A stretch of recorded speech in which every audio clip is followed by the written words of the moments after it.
tunapozungumzia ya kwamba ukombozi wake, tunamzungumzia nani?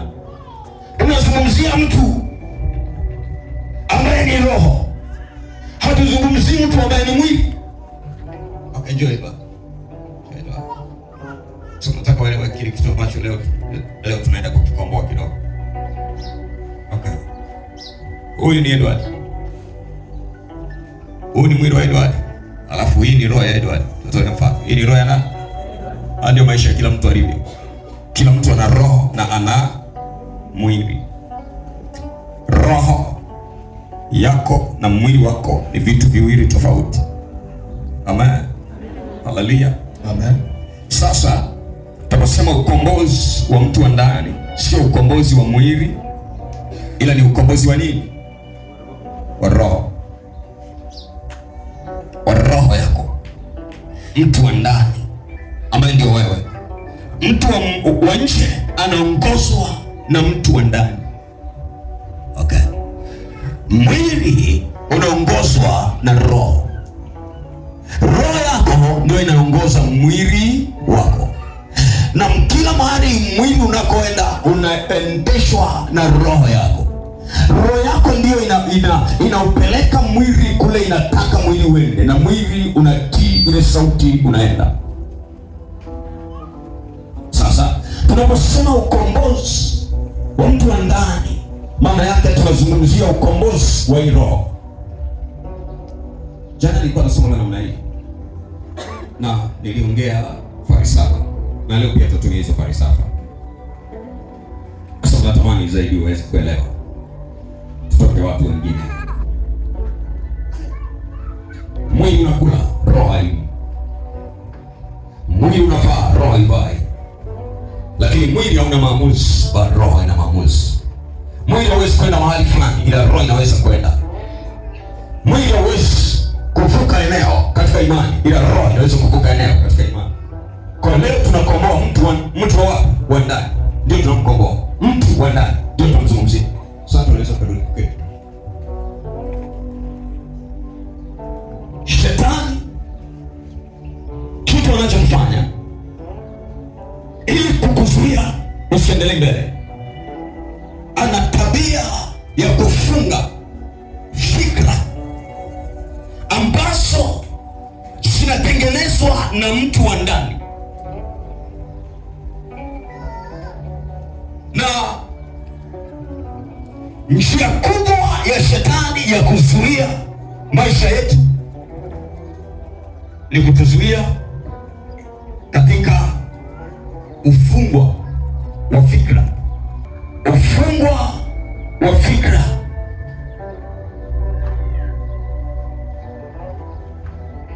Hapo ndipo Shetani hutuzuia. Aina hatari sana ya utumwa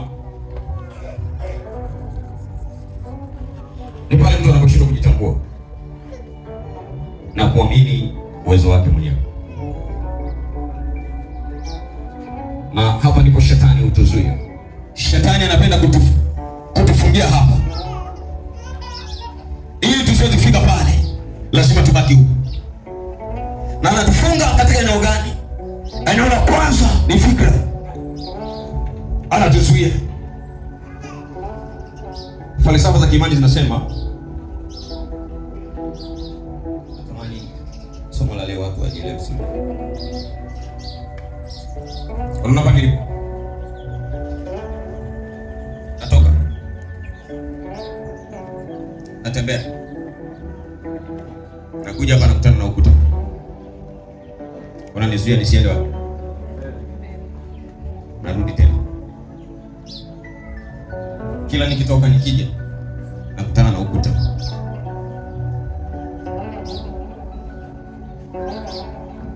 Ninaomba Mungu auondoe ukuta. Tunasikia vizuri somo la leo. Kwa sababu leo ninaenda kufungua mtu wa ndani. Kwa hiyo watu kupona ni kitu cha kawaida kabisa kwenye ibada ya leo. Sasa mtu anazuiliwa. Ili uzuiliwe ni mtu wa ndani ndio anazuiliwa, sio mtu wa nje. Shetani ana haja na mwili wako. Shetani ana haja na wewe, sio mwili. sio mwili uliovaa. Kumbuka wewe hauzai, wewe hauolewi, wewe hauna watoto. Nataka nielewe, wewe sio mwanaume, wewe sio mwanamke, wewe ni roho, your spirit. Wewe ni roho inayokaa ndani ya mwili wenye jinsia ya kiume au wenye jinsia ya kike. Ndio wewe, ndio wewe, ndio wewe. Kwa hiyo ukijichukulia kama mimi ni mwanamke, lazima tu nitaenda kuolewa, nitaishi na mume wangu, nitafanikiwa, unaingizwa kwenye mtego, kwa sababu wewe unatakiwa kuvuka mipaka hata kabla hujaolewa. Unatakiwa kuvuka kila vikwazo kabla hujafika mahali kokote kule, kwa sababu wewe ni roho, na shetani anakamata roho, hakamati mwili. Shetani hadili na mwili, anadili na roho. Mtu wa ndani ndio shetani anamhitaji, na ndio shetani anakamata. Tunahitaji ukombozi wako wewe ambaye ni mtu wa ndani. Sifa za Yesu Bwana, wewe mtu wa ndani, mtu wa ndani, mtu wa ndani. Hawezi kuzuiliwa kuvuka hapa kwenda kule kama sio mtu wa ndani anayezuiliwa. Yanapokuja mawazo kuhusu familia yako, kuhusu watoto, kuhusu chochote, lazima uelewe ya kwamba kuna falsafa ambayo inakuzuia. Shetani hutumia falsafa kubwa sana, sababu ambazo huziweka ndani historia yako, historia ya maisha yako, imani ya familia yako na ukoo wako uliotoka, vinasimama vya kwanza kwa ajili ya kuzuia. Unajua ni vigumu sana maskini kwa neno. Ni vigumu sana mtu aliyezaliwa kwenye familia ya watu ambao hawajasoma kusoma. Ni vigumu sana. Kwa nini? Siku falsafa inasoma mbele yake na kuzuia. Na ndio kitu cha kwanza ambacho shetani ukileta ndani yako. Maisha ya familia yako ni falsafa namba moja ambayo shetani huinua.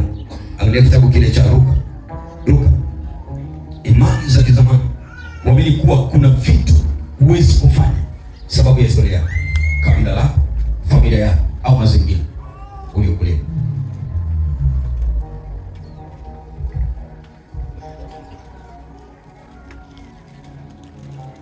Mtu wa ndani anapambana na vitu vilivyoko kwenye maisha yako, na ndivyo vinamzuia. Angalia kitabu cha Luka sura 2 na mstari wa kwanza mpaka 7. Hata kwa nini kitakusaidia? Sabuni kitakusaidia. Tujiandae. Watu wengi sana watafunguliwa. Wengi. Kwa nini? Kwa sababu mtu wa ndani ndio anaenda kukombolewa leo. Na kisha kombolewa, na mitego, utavuka kila mpaka waliokuwekea leo katika jina la Yesu. Watashangaa imewezekanaje? Lakini nakwambia kama nabii wa Bwana, nakwambia kama sio Bwana, tutavuka kila mpaka waliotokea leo. Tutavuka katika jina la Yesu. Kwa mtu ndani anapozuiliwa, akili ya kutoa hiki kiti ili uvuke haiwepo. Ndio maana kila siku unafanya biashara inakufa, unaanza upya. Unafanya inakufa, unaanza upya. Unaingia kwenye mahusiano yanakufa, unaanza mapya. Unaolewa, unaachika, unaanza upya. Hauvuki hapa. Kwa nini? Umezuiliwa kwenye falsafa hii na kusi. Amekuzuia hapo. Lakini ile mtu wa ndani atafunguliwa. Tutaingia kwenye vikwazo, tutaving'oa vikwazo. Na vitatupisha, tutavuka na kuendelea mbele katika jina la Yesu. Amen. Kama tusome mtumishi. Luka 2:1-7. Siku zile Kaisari Augusto alitoa amri kwamba watu wote waandikishwe katika ulimwengu wa Kirumi. Siku zile Kaisari Augusto alitoa amri watu wote waandikishwe katika ulimwengu wa Kirumi. Orodha hii ndiyo ya kwanza iliyofanyika wakati wa Kornelio alikuwa mtawala wa Shamu. Kila mtu alikwenda kuandikishwa katika mji wake alikozaliwa.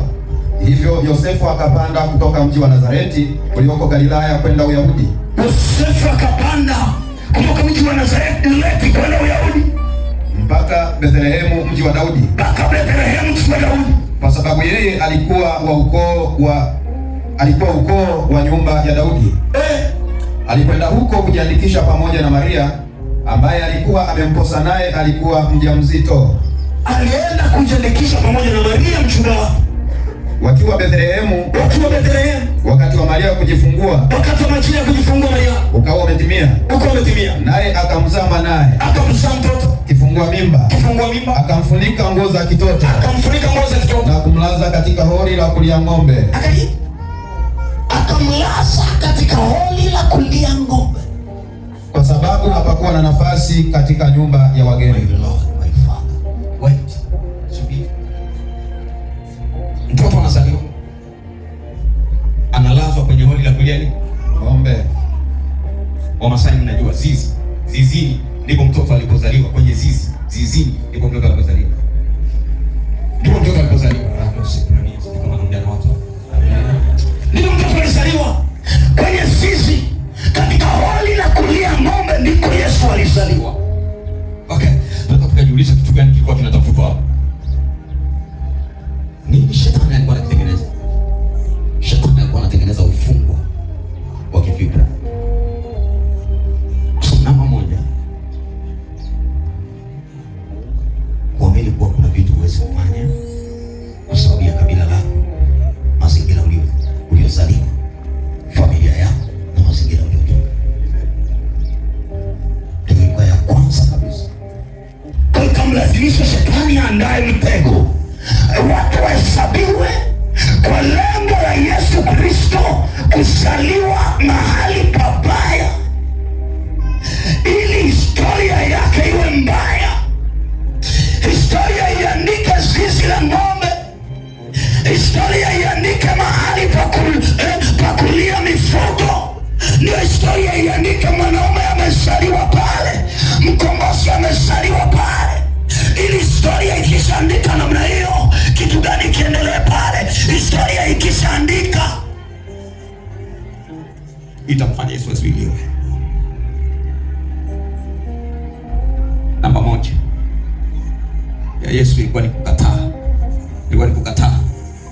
kushindana na historia. Ndio mtu wa ndani alianza kufanya kazi.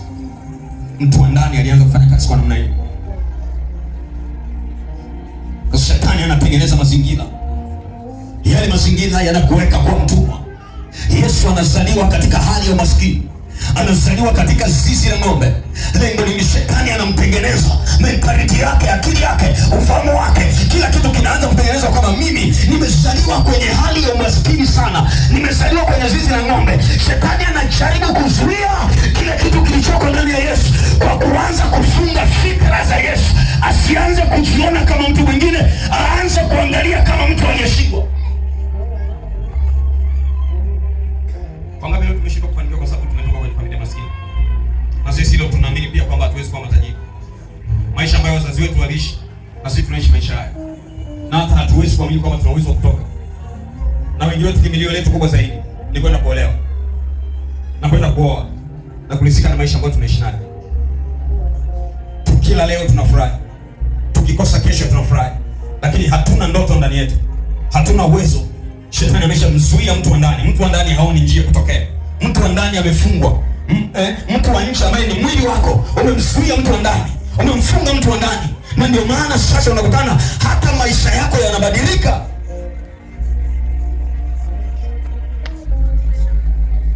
Unazaa mtoto, unashindwa kumpeleka kwenye shule ambazo wazazi wetu walisomea, unajilazimisha kumpeleka kwenye shule za private, kwamba ndipo atapata elimu bora zaidi kuliko shule hizi za kwetu. Ni utumwa tuliofungiwa na wazungu, kwamba shule zao ndizo zinafundisha vizuri kuliko shule zetu. Matokeo ya siku, kila pesa unayopata inaishia shule, kwenye ada ya mtoto. Akifika kidato cha 6 anahitaji kwenda chuo, pesa zako zote zimeisha na umri wako umeenda. Maana yake huyu mtoto anahitaji pesa tena. serikalini wanamkatalia kwa sababu kuanzia mwanzo amesoma shule za private.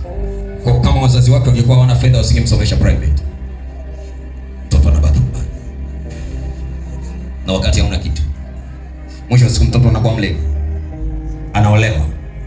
Pesa nyingi ulizotumia kumsomesha zote zimeisha. Kuna watoto wamesoma shule za kawaida, wamekuwa mawaziri kwa shule za kawaida, wamekuwa marais kwa shule za kawaida.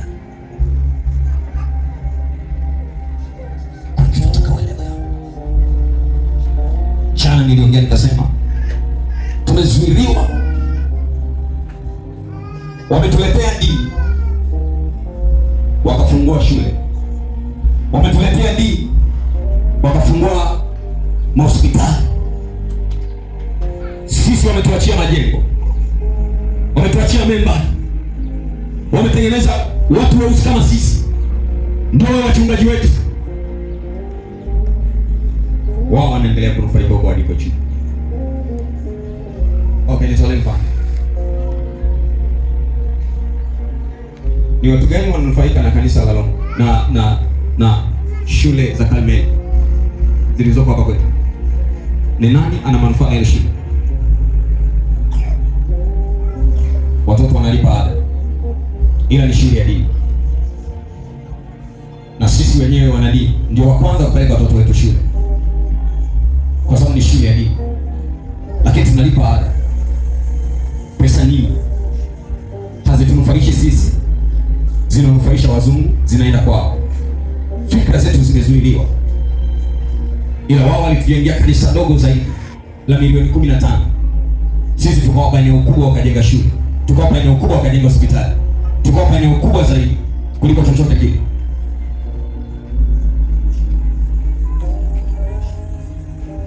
Wanaendelea kututumia tuugue, twende kwao tukatibiwe. Ni fikra za mtu wa ndani aliyezuiliwa,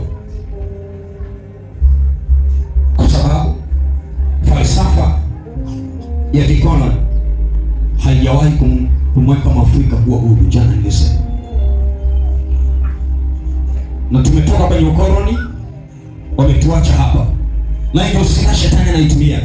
Na ndio maana alianza kumtengeneza Yesu ajione kama ni maskini, ajione amezaliwa kwenye zizi la ng'ombe, ili aone kama hawezi kuendelea, aone kama hawezi kupata chini, aone kama hawezi kuwa maarufu dunia nzima. Ndoto ya Yesu ilikuwa ni kuwa maarufu dunia nzima, lakini shetani akaona ile sio ndoto, ni kuanza kumzuia Yesu Kristo asaliwe kwenye umaskini, asaliwe kule chini, ili ashindwe kuendelea.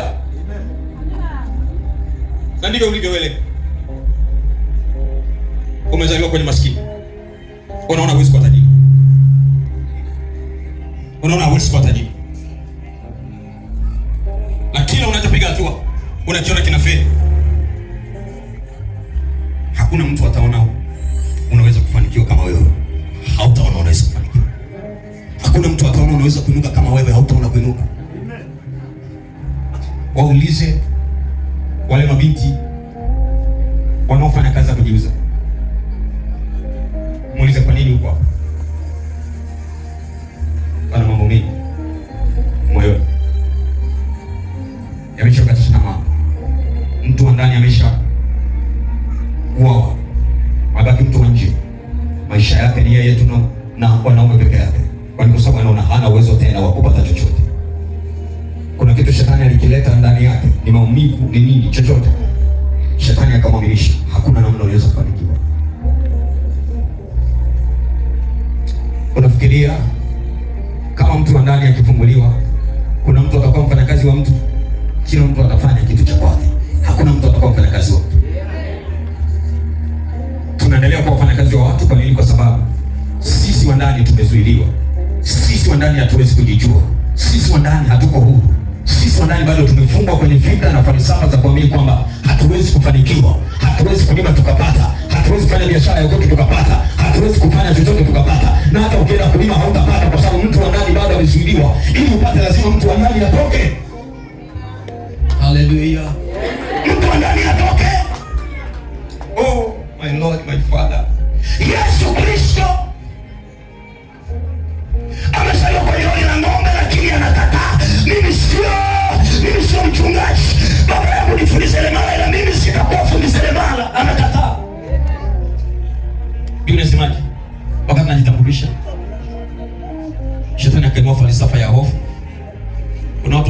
wana nyota, wana kalama, lakini falsafa ya hofu imewazuia.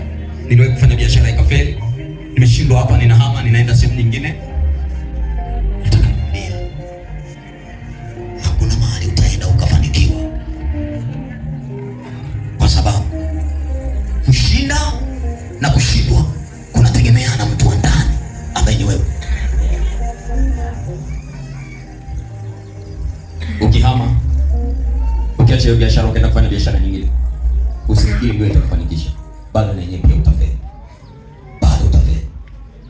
Bado utafeli. Bwana asifiwe. Niko na mtu ananielewa. Amina. Bado utafanya nini? Utafeli. Utafeli.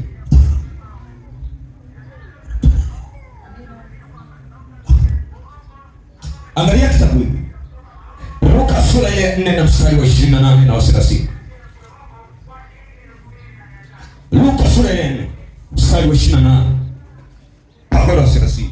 Itakusaidia kidogo. Itakusaidia kidogo. Itakusaidia kidogo. Itakusaidia. Watu wote katika sinagogi waliposikia maneno haya wakakasirika sana, wakasimama wakamtoa nje ya mji. Watu wote katika sinagogi waliposikia maneno yale walikasirika, wakamtoa nje ya mji, wakamchukua hadi kwenye kilele cha mlima, mahali ambapo mji huo ulikuwa umejengwa, ili wamtupe chini kutoka kwenye mteremko mkali.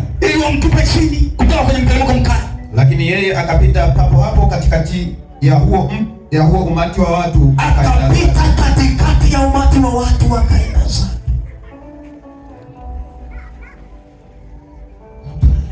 Amen. Amen. Amen. Yesu anasimama hapa, anajitambulisha, anasema maneno haya yametimia kuanzia mliposikia neno hili. Wala watamsema hakuna anaweza kuyatimiza ila Mungu pekee. Wala watu wanakasirika, wanamchukua, wanamtupa nje. Imagine ya kile kitu cha kwanza kilichomzuia, ile nguvu ya kwanza iliyomzuia, ndio tena inasimama tena kufanyaje? Mzuia. Kama wewe ni maskini, kwa hamna tajiri, inakueje ukatubiria habari ya kwamba wewe ni Kristo?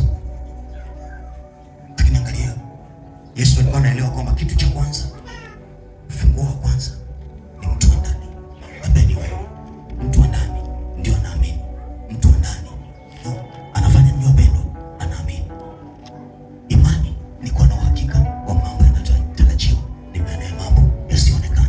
Kama wewe mtu wa ndani usipoamini kama unaweza kufanikiwa, nataka nikwambie hakuna mtu anaweza kufanya ukafanikiwa. Amen. Wala mwili wako hawezi kufanikiwa. Kwa wakati Yesu anaambiwa, alipita katikati yao akaondoka. Na wakati anaondoka kuishia pale, alienda Kapernaum. Alipofika Kapernaum, anafanya muujiza wa kwanza. Samaki zinavuliwa nyingi sana. Amen. Amen. Haleluya. Amen. Mtu ananielewa? Amen. Amen. Lazima ukatae kuzuiliwa hapo ulipo. Mtu wako ndani kuanzia sasa ajitambue. Amen. Afunguliwe. Ujue kwamba wewe hauna mke. Wewe sio mwanaume. Wewe sio mwanamke. Wewe ni roho. Wewe spirit, wewe ni roho. Na hiyo haiwezi kuzuiliwa na chochote. Lazima uwe vile ambavyo Bwana amekusudia uwe. Amen.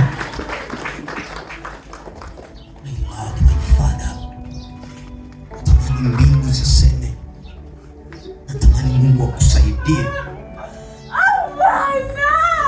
Utu wako wewe ufunguliwe, uanze kujiona. Ufunguliwe, uanze kujiona. Ufunguke, uanze kujiona. Ufunguke, uanze kujiona. Ukishajiona mwanangu, utashangaa, kwa sababu hauwezi kuzuiliwa na kitu chochote. Hauwezi kukamatwa na kitu chochote. Hakuna nguvu itakuzuia mbele yako. Sio maskini, sio magonjwa, sio chochote. Hakitakuwa na nguvu ya kukuzuia. Hakitakuwa na nguvu yoyote ya kukuzuia. Saidieni walimu. Viongozi wasaidieni watu, waleteni huko mbele. Ingezesha sauti ya muziki.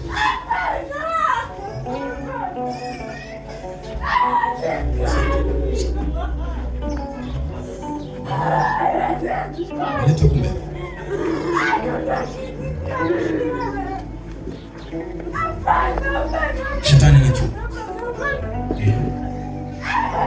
Naomba utulie. Kama ndio kwa njia unaweza kuingia ndani. Naomba utulie. Yesu ambaye tutapita mtu ndani afunguliwa. Kuna watu wanaanguka. Shetani kazi yake ni kukuzuia wewe. Kuzuia wewe. Lazima ujue wewe sio huyo. Wewe sio mweusi. Wewe sio mweupe. Wewe sio mrefu. Wewe sio mfupi. Wewe huna watoto. My Lord, my Father. Wewe una tumbo la uzazi. Wewe sio mwanaume. Wewe ni kiumbe kingine. Wewe ni roho ambayo haiwezi kuzuilika, ambayo inaweza kufanikiwa, ambayo inaweza ikaenda mahali kokote kule na ikavuka chochote.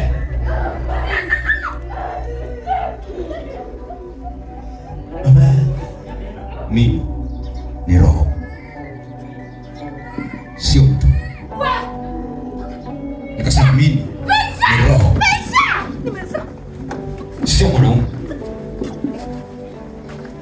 Roho yangu haina jinsia. Roho yangu haina mwili. Nikasema kwa namna hiyo nitashinda kila vita. Nitafanikiwa.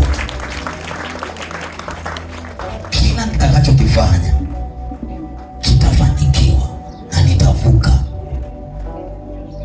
Haijalishi familia yangu imenifukuza.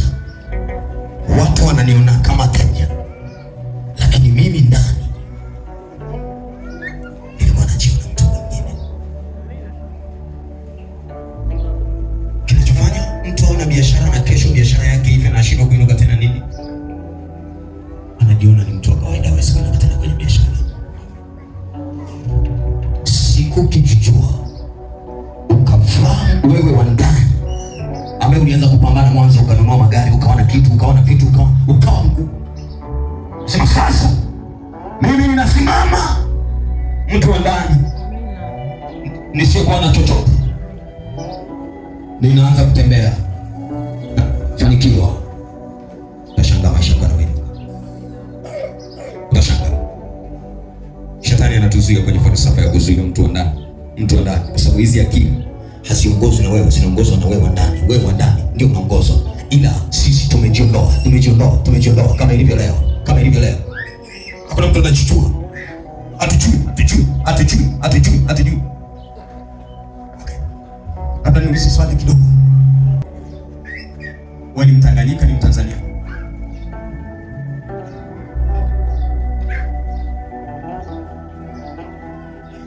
Hatujui kama si Watanganyika. Tunajua kama si Watanzania. Utanganyika uko roho. Utanzania uko mwili. Utanzania ni muungano. Bila muungano sisi ni Watanganyika. Nchi yetu ilikuwa inaitwa Tanzania. Ilikuwa inaitwa Tanganyika. Falsafa ilipokuja iliondoa Tanganyika, ikaijenga Tanzania. Tukazaliwa kama Watanzania, tukaishi kama Watanzania. Mfano huu unamaanisha nini? Shetani falsafa alileta ili kuondoa wewe, ikaja ikampanda wewe mwili. Ili kuondoa wewe, ikampanda mwili. Kwa leo kila mtu anajiita mwanaume, kila mtu anajiita mwanamke, kila mtu anajiita baba, kila mtu anajiita mama, lakini hakuna mtu anajiita asili yake roho.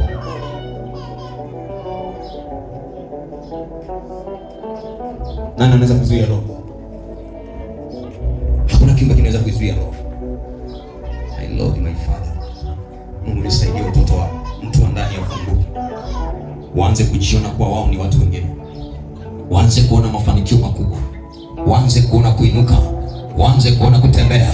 Wasianze kufikiria maisha yao, ila waanze kuona kuinuka kwao. Waanze kuona kutembea kwao, kwa sababu mtu wa ndani hazuiliwi na kitu chochote. Mtu wa ndani anavuka kila vita. Mtu wa ndani anashinda kila vita. Mtu wa ndani anaendelea hata mahali watu wameshindwa. Huyu wa ndani yeye anavuka. Amen.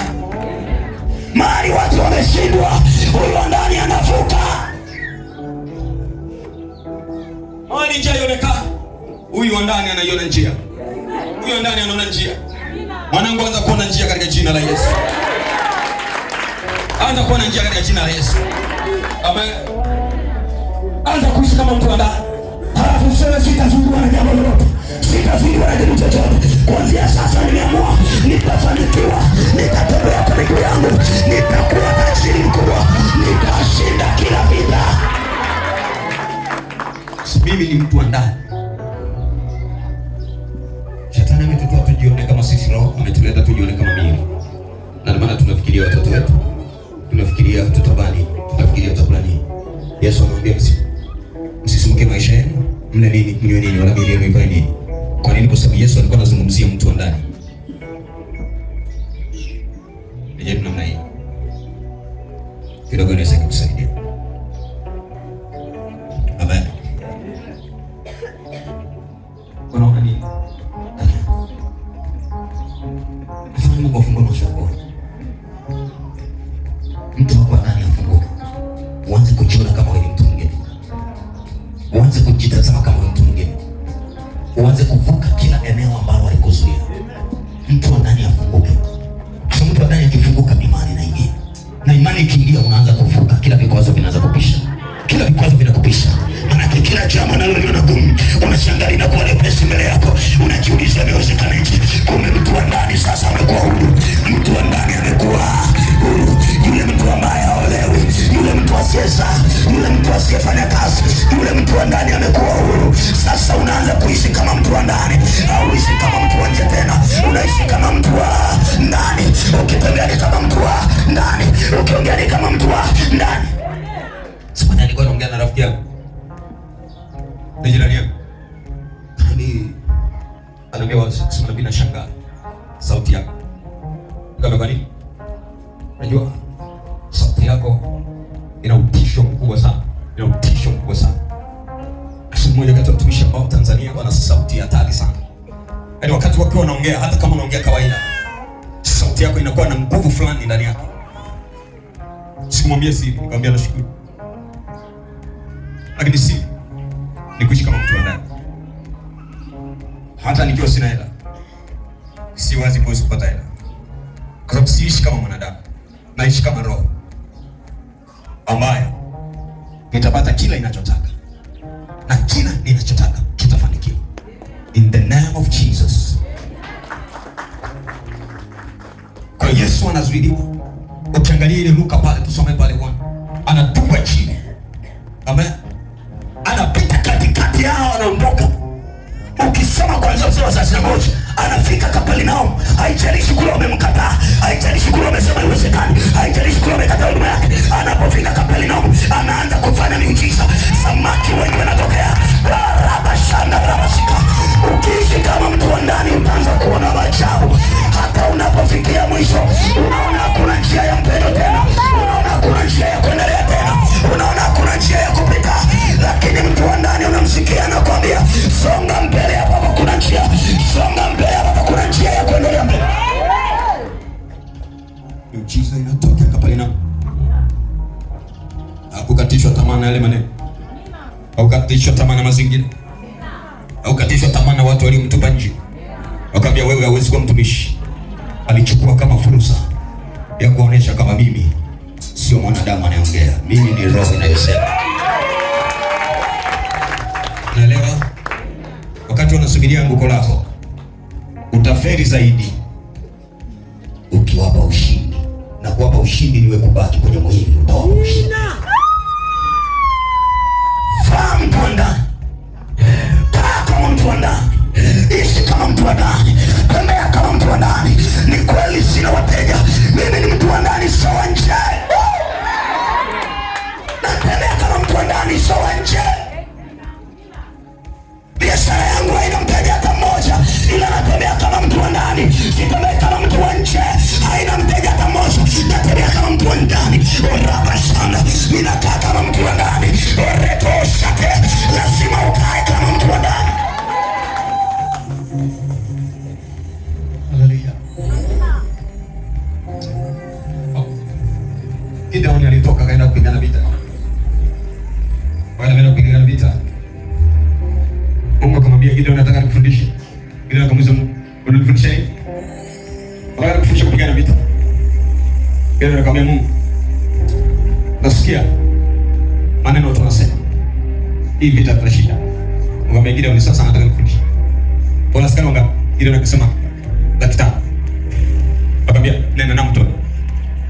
Kila askari atakayekunywa maji akiwa amechuchumaa arudi nyumbani. Atakayekunywa maji amesimama kama mbwa, wewe mchukue. Gideon akaondoka na wale askari 500 hadi mto. Wale 500 wakabaki na 100. Lakini wote wakanywa maji wamepiga magoti. Mungu akamwambia Gideon, ondoa. Akaondoa. Alipoondoa kaendelea mbele. Mungu Gideon, bado askari ni wengi sana. Mungu akamwambia Gideon, nataka kila mtu ajione vile alivyo ndani. Lord my Father, ajione ndani. Alimwambia, akamwambia ondoke. 100 akaondoka, wakabaki askari 25,000 peke yake. Alafu kumbuka, anaenda kupigana na watu milioni 7. Ana askari 25,000 kwa watu milioni 7. Hapakuwa na mabomu wakati huo, ilikuwa ni mapanga tu peke yake. Watu 25,000 wale upigana na watu milioni 7. Mungu akamwambia Gideon,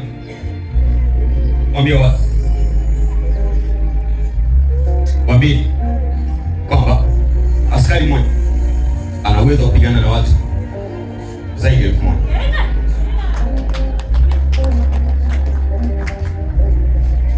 Unamjua yeye? Jemadari wa jeshi la Daudi aliua watu 5,000 peke yake. Ndio maana aliogopewa peke yake. Ila aliweza, asingeweza kama angekuwa na mtu wa nje, angeogopa kufa. Ila alipobaki mtu wa ndani, aliweza kufanya kila kitu. Hata kwa mtu wa ndani anaweza kufanya kila kitu. Mtu wa ndani hana majuto. Mtu wa ndani hana mawazo. Mtu wa ndani anaishi maisha kana kwamba dunia haipo.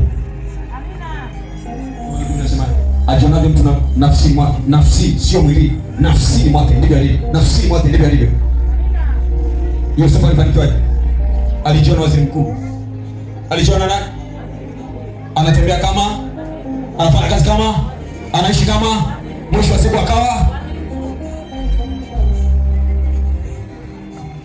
ajionavyo mtu nafsini mwake ndivyo alivyo. Ukijiona wewe ni maskini, utaishia kuwa maskini. Ukijiona wewe huwezi kuinuka, na kweli utainuka. Ukijiona wewe ni mwanamke, kazi yako ni kuzaa, na utaishia kuwa mwanamke wa kuzaa watoto. Hautaweza kuwa na gari, hautaweza kuwa na maisha, hautaweza kufanikiwa, hautaweza kuwa na chochote, kwa sababu ndivyo ulivyo. Jiona. Amen. Natamani Mungu akusaidie falsafa hiyo ndio ndani yako, ya kujiona uwezi, ya kuona uwezi. Mungu amesaidia watoto wako waone kwa wanaweza. Unaweza kuwa na ofisi kama hiyo, unaweza kuwa na biashara zaidi ya hii, unaweza kuwa na magari zaidi yao, unaweza kuwa na mahoteli zaidi yao. Acha fikra zako zifunguke sasa, uanze kuangalia maisha yako namna nyingine, uanze kutafuta mtaji wa kufanya kitu chako sasa, uanze kufikiria kufanya kitu chako sasa. Usiende kila leo kuanzia kijana unafanya kazi kwa watu, unaishi unafanya kazi kwa watu, unabidi kufanya kazi kwa watu kila siku, nitafute kazi. Hata kutafuta cha kwako katika jina la Yesu aliye hai. Amen. Akili yako ifunguke, mtazamo wako ufunguke, uanze kutafuta cha kwako katika jina la Yesu aliye hai. Hakuna mtu aliyekuwa tajiri kwa kufanya kazi za watu.